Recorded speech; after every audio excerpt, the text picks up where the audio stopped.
Kumita ako ng ganitong halaga sa YouTube automation last month, pero paano ko nga ba na-achieve ang ganitong klaseng revenue? Nag-umpisan lahat dahil sa pusa na to na ang pangalan ay Coco. Kada uuwi ako galing trabaho, ginagawang ko siya ng video at sinishare ko online. Maraming nanood kaya gumawa na rin ako ng AI model ng aking mga pusa at ginawan ko sila isa-isa ng YouTube channel. Hindi ako tumigil mag-share ng content dahil libangan ko nga ang paggawa ng content at hindi ko ni-expect na mamomonetize isa-isa yung mga channels na ginawa ko. Yung isa umabot pa nga ng 4.6M subscribers. Dito na ako nag-umpisang kumita sa YouTube automation kaya naman in-upgrade ko na yung mga device na ginagamit ko.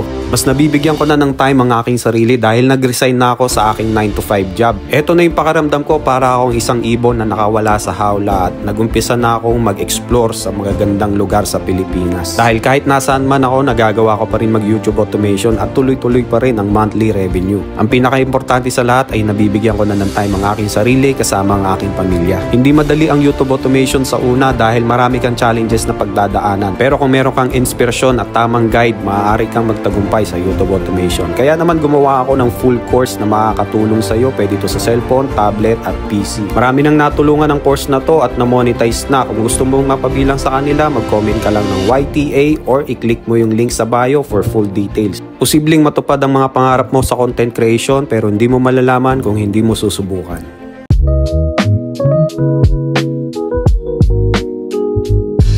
Small to giant transformation videos. Isa sa mga niche na paldo ngayon sa YouTube Shorts. Ang bilis ng views dito, 81 million, 63 million views, di ba? Paldo. Sa video ito, ituturo ko sa inyo kung paano gumawa niya dahil namo-monetize yan mga lodi pag nagawa mo ng tama. Una, isip ka muna ng creature na gusto mong gawin sa small to big transformation video. Yung sa akin, naisip ko pusit or squid. Punta ka lang sa ChatGPT, magpa-generate ka ng 1-minute script. Standard na to ngayon sa mga YouTube Shorts. Kailangan ng commentary. Copy mo lang yan, pumunta ka ng 11 Labs at i-paste mo doon. Tanggalin mo lang yung mga unnecessary words, pumili ka ng unique AI voiceover, hit generate at download. Para naman sa video, balik tayo sa ChatGPT, humingi tayo ng prompt sa ating Squid at Kraken. Itong prompt na to ang ipipaste natin sa mga AI tools kung meron kayo dyan. Sa akin, ang ginagamit ko, Meta AI dahil libre to. I-paste mo lang dyan yung prompt, antayin mo ma-generate yung image, mga 1 to 2 minutes. Pag nakapili ka na ng image, click mo lang at pwede mo na siyang i-animate. So, pagagalawin mo siya. Pag kompleto na yung video mo, pumunta ka na sa CapCut, pagsama-samahin mo na sila, i-edit mo ng maayos, lagyan mo ng subtitle at effects.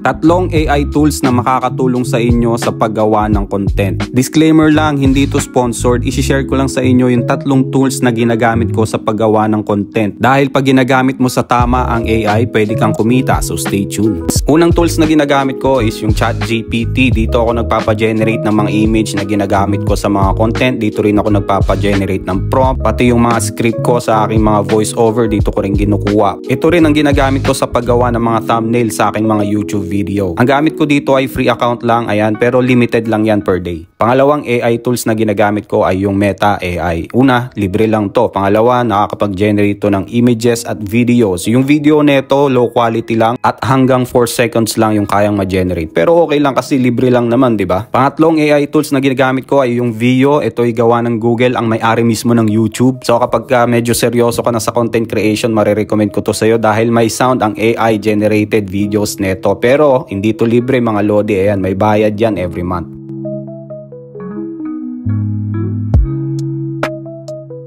May nagtatanong na lodi natin, Coach, paano maglagay ng commentary? So sasagutin natin yung tanong na yan dahil ang paglalagay ng commentary ay standard na ngayon. Ito ay para maging authentic ang iyong content, mabilis ma-approve sa monetization at syempre kumita sa YouTube automation. Ano nga ba yung commentary? Ito yung magbibigay ka ng explanation, interpretation at criticism sa video mo. For example, animal yung niche mo. Papaliwanag mo dito yung context na nilalaman ng video mo sa pamamagitan ng voiceover. Una, pumunta ka sa ChatGPT para magpa-generate dito ng script sa gagawin mong commentary voiceover. Pwede mong kopyahin yung prompt ko pero pwede ka rin gumawa ng sarili mo. Kanya-kanya naman tayong content eh. Kasi ito talaga yung mga kailangan ko sa script. Pag sa tingin mo okay na yung script, i-copy mo lang yan at pumunta ka sa website na 11 Labs. Dito naman tayo magpapa-generate ng AI voiceover, yung unique. Pagka-paste mo ng script, pumili ka ng voice dito. Pwedeng babae, pwedeng lalaki, depende sa niche mo. I-hit mo lang yung generate at i-hit mo yung download. Pagka mag-e-edit ka na, pindutin mo lang yung import, piliin mo yung file galing 11 Labs at i-drag mo yan sa video mo. Ganyan mag-add ng commentary, lodi.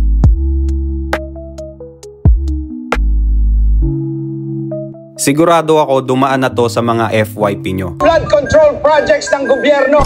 Trending na naman ang ganyang mga klaseng AI video. Sa videong ito ituturo ko sa inyo kung paano gawin yan dahil pwede mo yan pagkakitaan pag nagawa mo ng tama, so stay tuned. Gusto mo bang kumita sa YouTube gamit ang iyong cellphone, tablet, or PC at mapabilang sa kanila na na-monetize na? Mag-comment ka lang ng YTA or i-click ang link na to for full details. So una pupunta tayo sa ChatGPT at magpapa-generate tayo ng prompt na pwede natin gamitin para i-paste doon sa AI tools na gagamitin natin mamaya. I-type nyo lang dito lahat ng scenario na gusto nyo. Pag okay na, i-copy nyo lang yung prompt at pumunta na kayo sa website na to. Ang gagamitin natin tools ay yung Veo. Meron akong full tutorial nito na pinost ko sa aming community. So pindutin mo lang yung create with flow at makikita mo dito yung account mo. Dito rin ako gumagawa ng iba ko pang video. Hit mo lang yung new project, piliin mo yung text to video, yung number ng prompt nya 1 lang, and then choose Veo 3 quality. Then i-paste mo dito yung prompt galing sa ChatGPT, hit enter at antayin mong ma-generate yan mga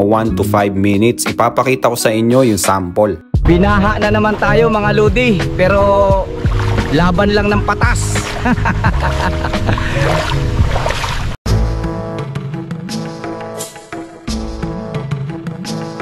Action figure AI. Viral to ngayon sa social media. Ginagawa nilang profile picture, mga pang-design. Sa videong ito, ituturo ko sa inyo kung paano gawin yan step by step dahil pwede rin to pang thumbnail at pwede nyo rin pagkakitaan. So stay tuned mga Lodi. First step, pumunta ka lang sa Google at isearch mo tong Gemini AI. Kahit naka-cellphone ka or tablet, pwede rin to. Click mo yung tools, piliin mo tong create image na may saging and then click plus sign. I-upload mo yung picture na gusto mong gawing action figure kahit ano. I-paste mo tong prompt na to, ilalagay ko na lang to sa comment section, i-copy nyo na lang doon and then hit submit. Antayin mo lang mga 1 to 3 minutes bago ma-generate ang image mo. So ito na ang resulta ng ating pinagawang action figure AI. Ang ganda, no? Diba? I-click mo lang yung image na yan at merong download button dito sa gilid. Click mo lang yan. Ang kagandahan sa tools na to ay libre to. Kahit ilang image ang ipa-generate mo, pwedeng pwede. Karaniwang ginagamit to pang profile picture. Ako ginagawa ko tong pang thumbnail para sa aking mga YouTube content at pwede nyo rin gamitin to para sa mga digital product nyo na binibenta. So be creative mga Lodi.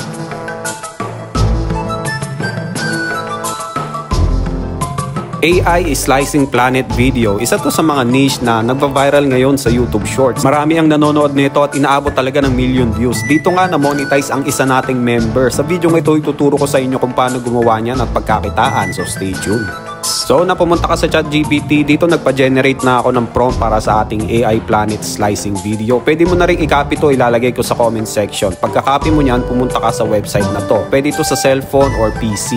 Piliin mo lang yung generate media at hanapin mo yung video. I-click mo yan at i-paste mo dito yung prompt galing sa ChatGPT. Kung gusto mo palitan yung planet, ito i-edit mo lang to. Kung gusto mo ng Moon or Saturn, piliin mo lang yung Veo 2 para libre, di ba? Hit run prompt. Pag nag-error, ulitin mo lang, antayin mo lang mga 2 to 3 minutes hanggang ma-generate ang video mo. At eto na nga ang resulta. Pwede mo tong gawing long form or pwede rin naman shorts. Ikaw na bahala, Lodi. Laging tandaan, mag-effort lagi sa pag-edit ng video at always be creative, Lodi. Daily uploads tayo dito mga Lodi, kaya huwag kakalimutan mag-follow, like, and share. Kung gusto mo naman matuto ng YouTube automation at ma-monetize kagaya nila, pumunta ka lang sa Facebook app ko, link in bio or i-DM mo ako, Lodi.